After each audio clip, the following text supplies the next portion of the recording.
We'd like to thank you for liking our Facebook page and subscribing to our YouTube channel. We are working diligently to get up to 1,000 subscribers on our YouTube channel by the end of the year. So please ask your family members or friends to go out and subscribe. We'd really appreciate it. We also need your comments, both positive and negative. We don't always like the negative, but those are the things that help us to get better. We also are looking for different places that you want to hear from. So let us know those businesses that you'd like to have a little more in-depth knowledge of. So now let's head on to the show. Welcome back to RoadrunnerZX. I'd like to welcome our first guest, Andy Kaufmann with Catalyst Construction. We're going to talk to him about faith, family, and how his business has changed over the course of the last 14 years. So let's get directly into the interview with Andy Kaufmann from Catalyst Construction. Andy, it's great to have you here today. Michael, it's good to be here. Okay, we're just going to jump into the questions for what I have, okay? So there is the public Andy that I think people get to see for Catalyst Construction. Okay. And then there is the private Andy that his family and friends get to see. And so we're going to kind of delve a little bit back and forth between that today. Fun. So my first question is this. When you're off the construction site, you kick the boots off, you come home, you see your kids, your wife, what grounds you when you're in that environment? I love my family. My wife for sure grounds me. I'm a quality time person and love spending time with her, love spending time with our family. Now our kids are leaving the house, so that's happening less and less with our kids.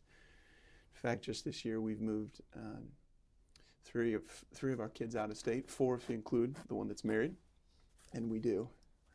Nicole's definitely part of our family.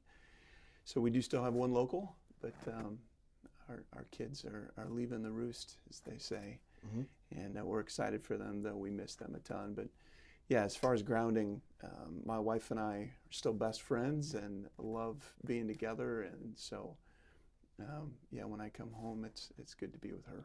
Okay. So then when you're at work, you know, I have clients, you have clients, you know, mine are in the real estate realm of buying and selling for the most part out there.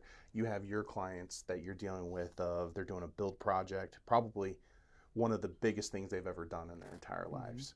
And it always goes 100% correct, right? For sure. So how does your faith affect you when you have that subcontractor that's screaming at you or you want to scream at because they're behind their timeline? And then the next one is that you have the client on the other side that sees you as the person that's causing the issue to help calm them down. What in your faith helps you to kind of guide yourself as you're going day to day?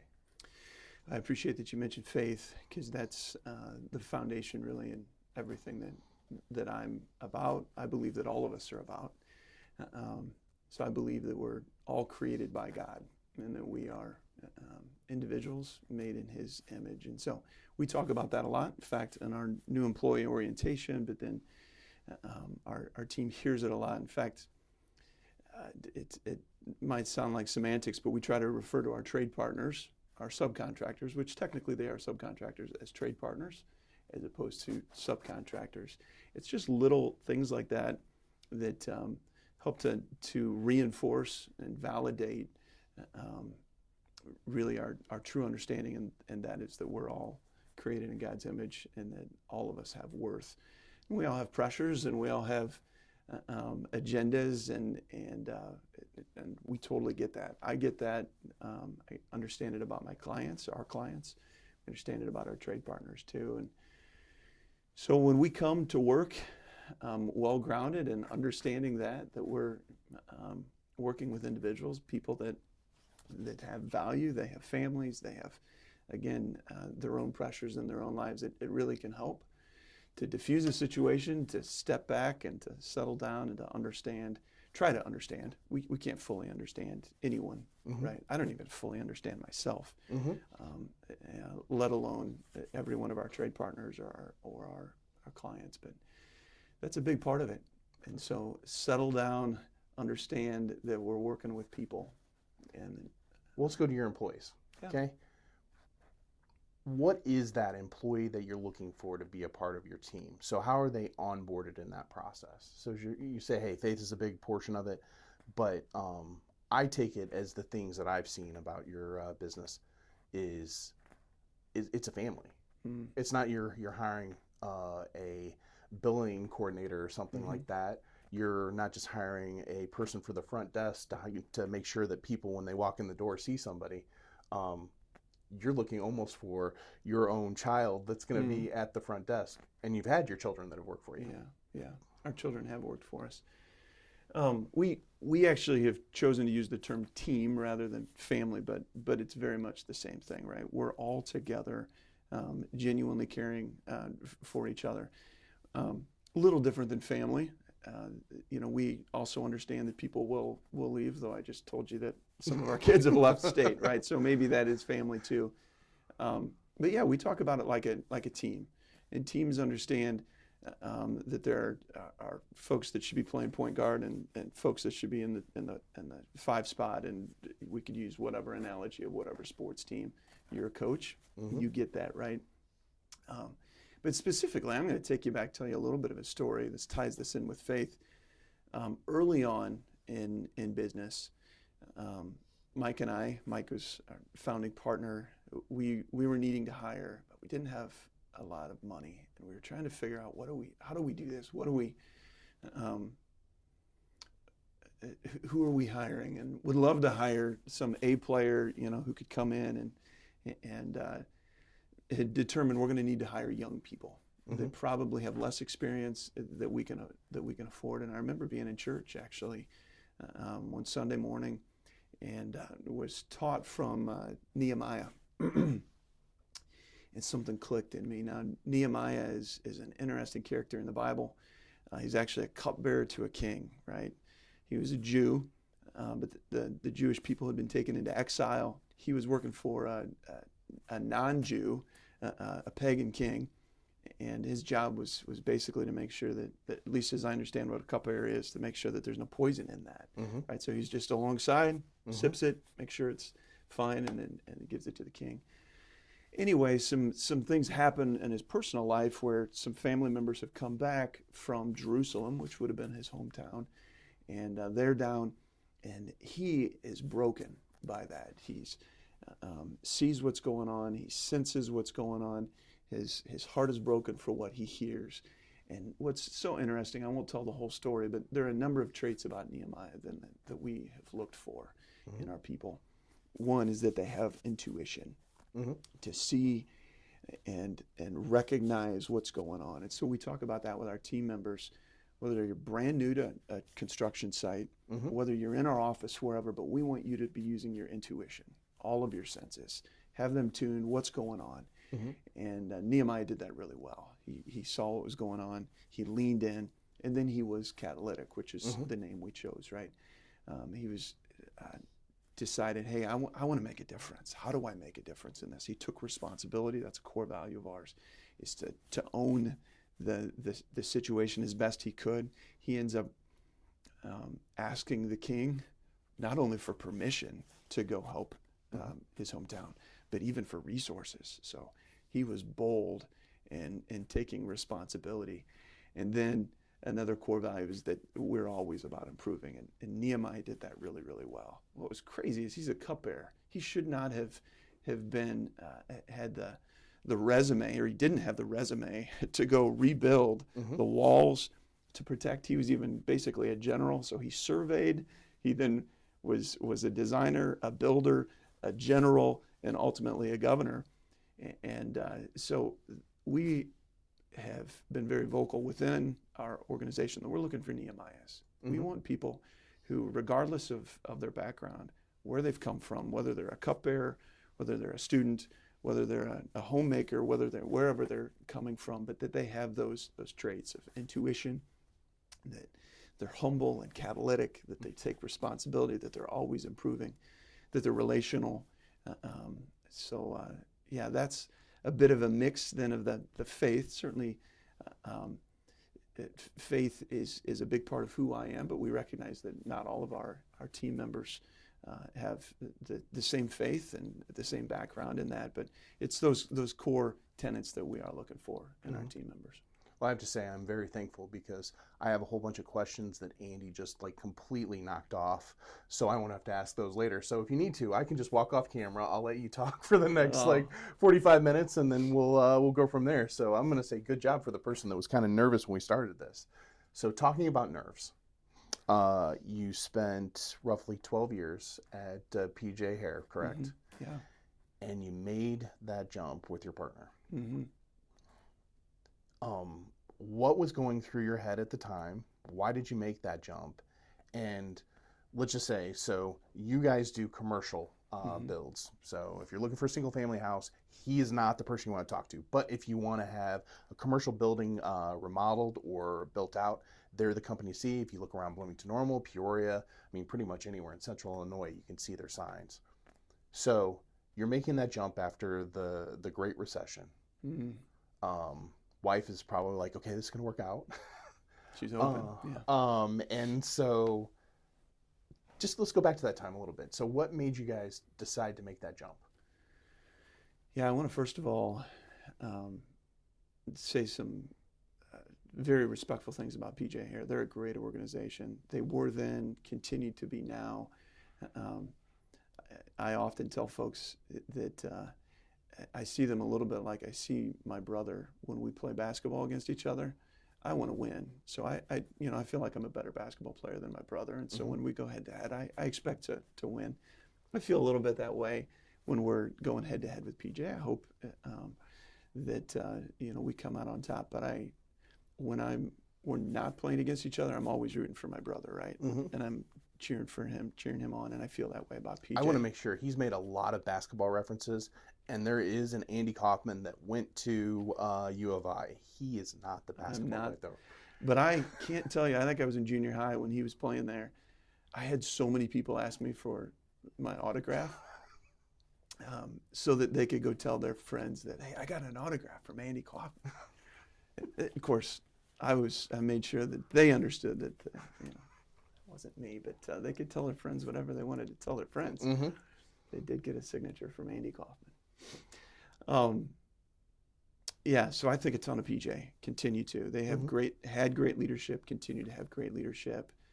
In fact, their CEO is a good friend, and we were co-workers back in the day. But a number of things had happened. Great Recession, understood some things about pension liabilities within the unions. And so there were a number of things that triggered the decision that we needed to leave. I don't need to get into all of those details, but my wife was actually the first one between the two of us to recognize that the time was now for me to leave. She recognized in me what I've called a holy frustration. Calling it holy is too pious. I'm not that. But I do think it comes from the gifting that I had, the talents, the stewardship then of the opportunities that we had. And I was feeling like I needed to leave, and she recognized that before I really did.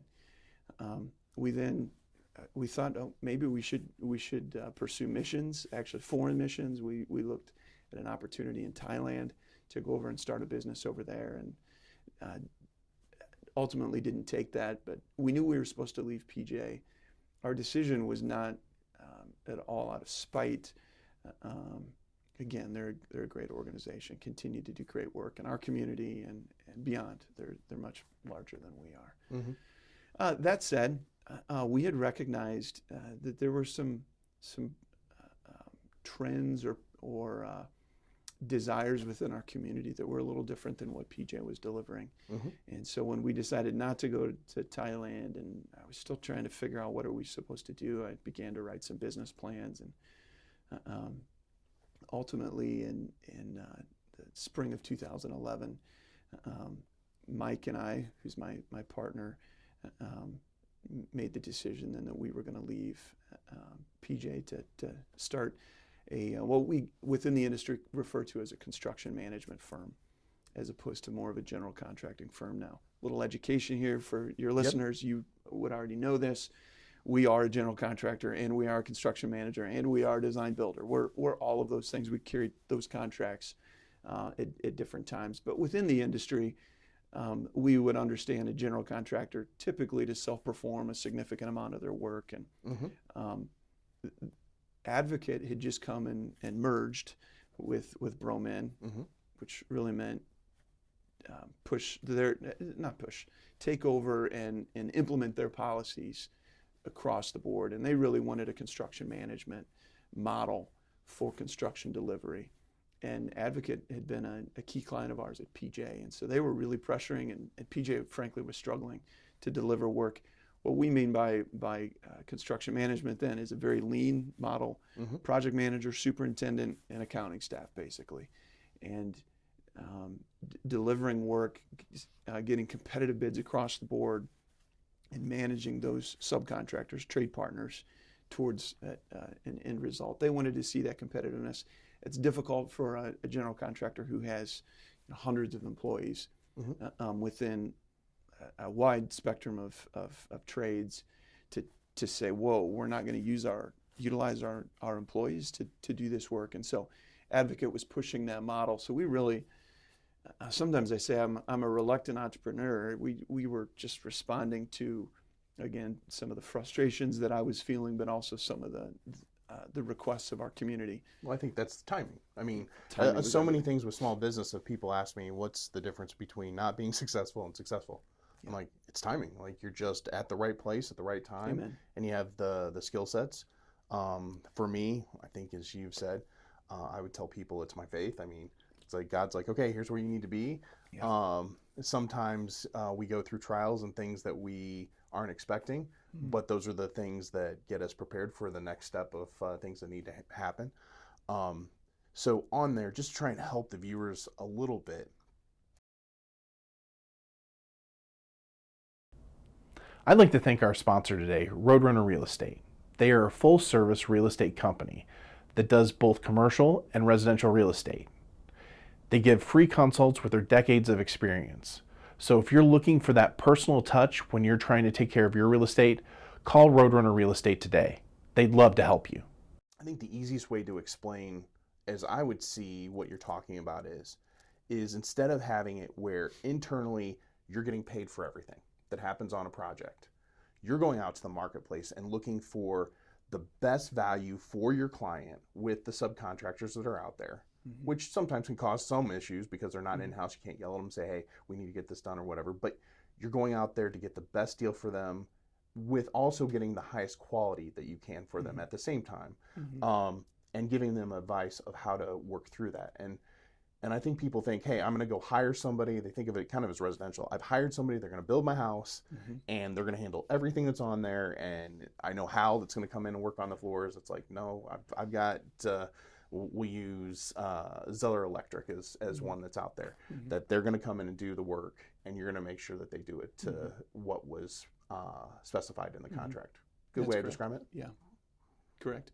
We're still ultimately responsible, and that's where those different contract forms we deliver on any and all of those. And some of our clients do just expect one price. We call it stipulated sum, and they don't care what happens as far as making the sausage. It's just whatever. It's yours. It's on you. Others, with design build, we actually even take on responsibility for the design side of it. Now, we don't have in-house architects, but we will engage architectural services and engineering services too. But that'll be under our contract then too. So.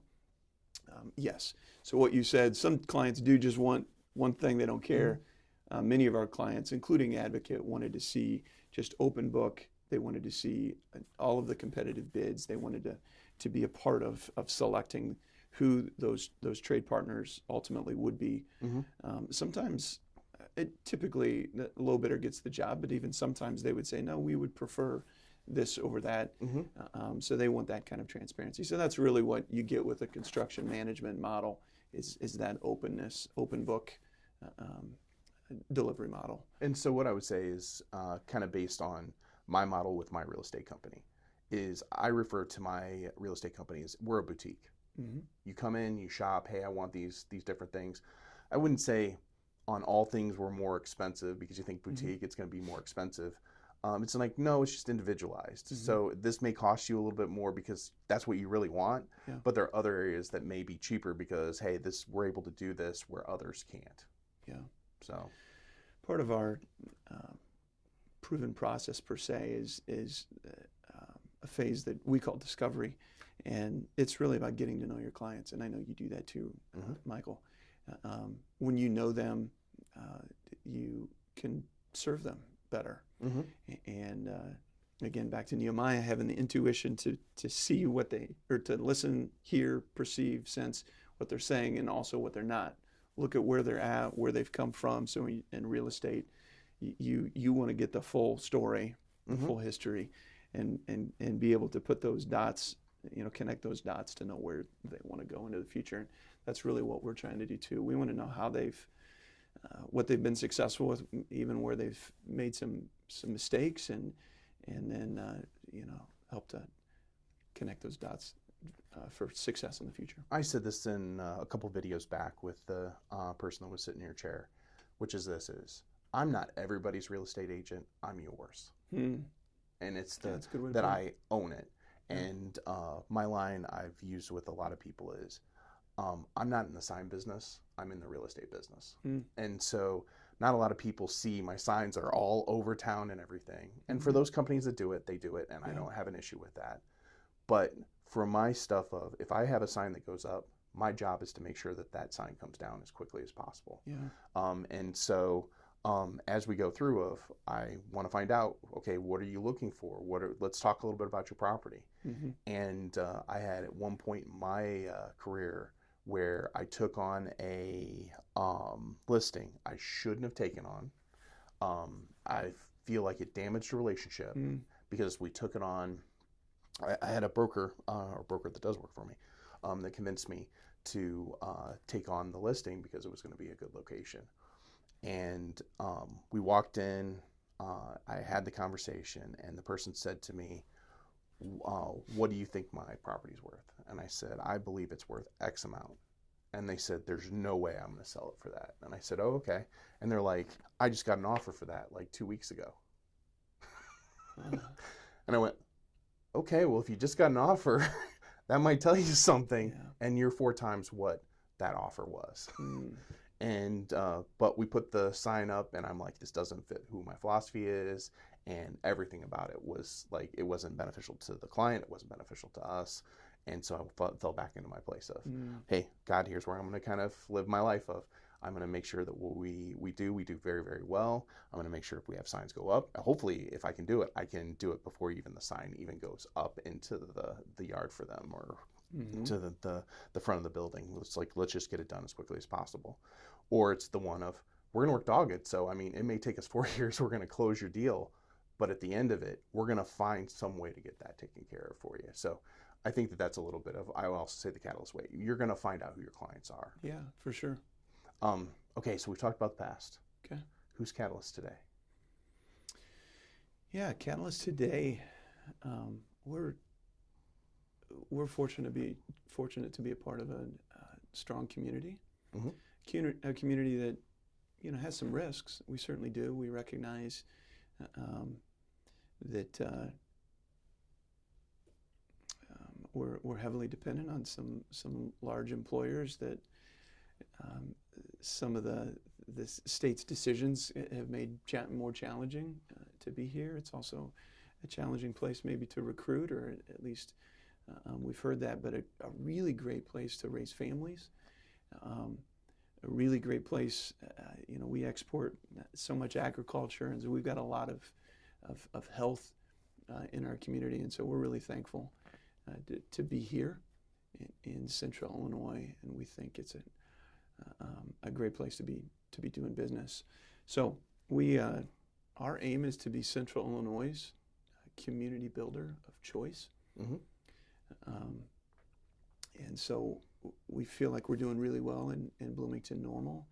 That what we mean by community building is that we have, so back to faith, right? Jeremiah in Jeremiah, he calls the people that are in exile, very similar. We just talked about Nehemiah. These are Jeremiah, a little different time, but he called them to care for the welfare of their community and to build and to have kids and be a part of it. And so that's what we are trying to do as a community, to be a part of ministries here, our nonprofits, trying to help our businesses, small businesses, large businesses, trying to be involved in the community. And we think we're doing that fairly well in Bloomington Normal, and some in Peoria and in Champaign, but we believe we can continue to do better in both of those communities. And so we're trying to push there.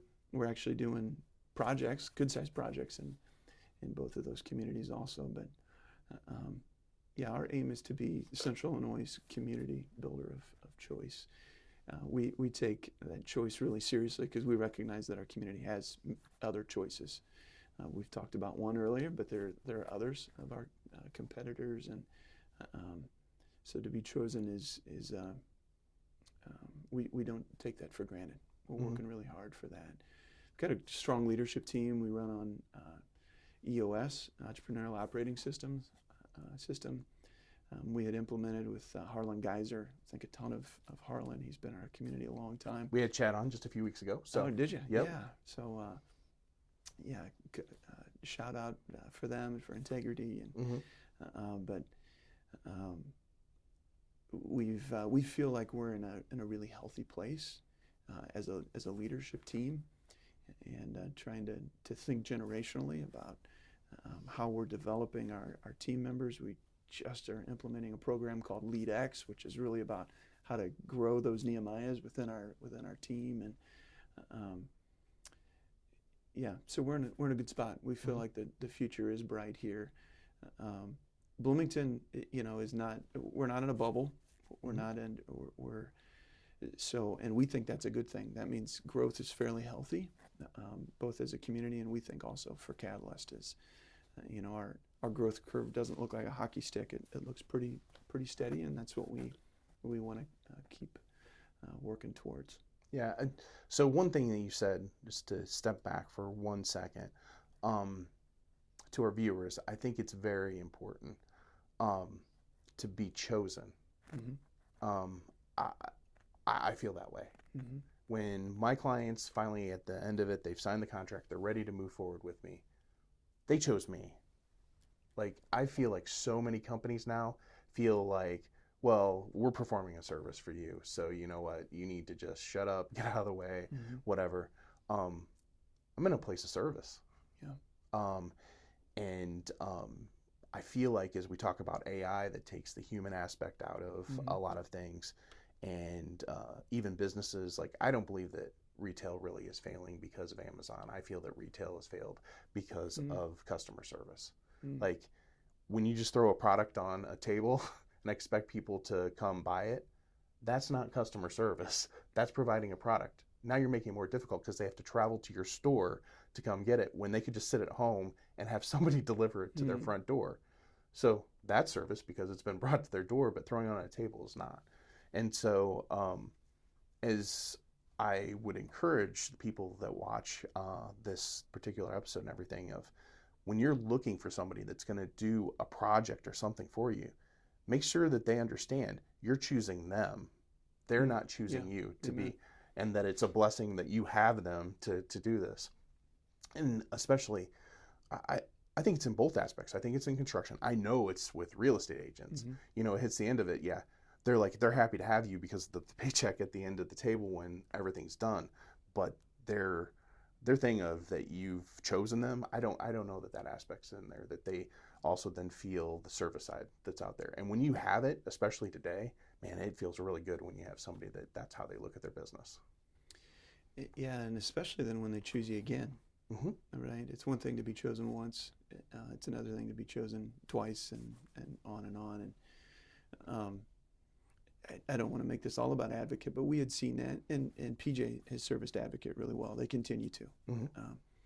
But we learned to listen and to pay attention to what they were asking for, and really have that across the board, that when we do one project, we want to continue to do any future projects. Now, some, like you said earlier to me, I think off the air, maybe it was one of your first statements, for many of our clients, it's a one. This is the biggest thing they've ever done, and they probably won't do it again. We acknowledge that, but there are many others that will continue to do repeat work, and we hope that we'll be chosen again. Mm-hmm. We work really hard to have that relationship. Thank you for watching our first part with Andy Kaufmann and Catalyst Construction. We look forward to seeing you next week.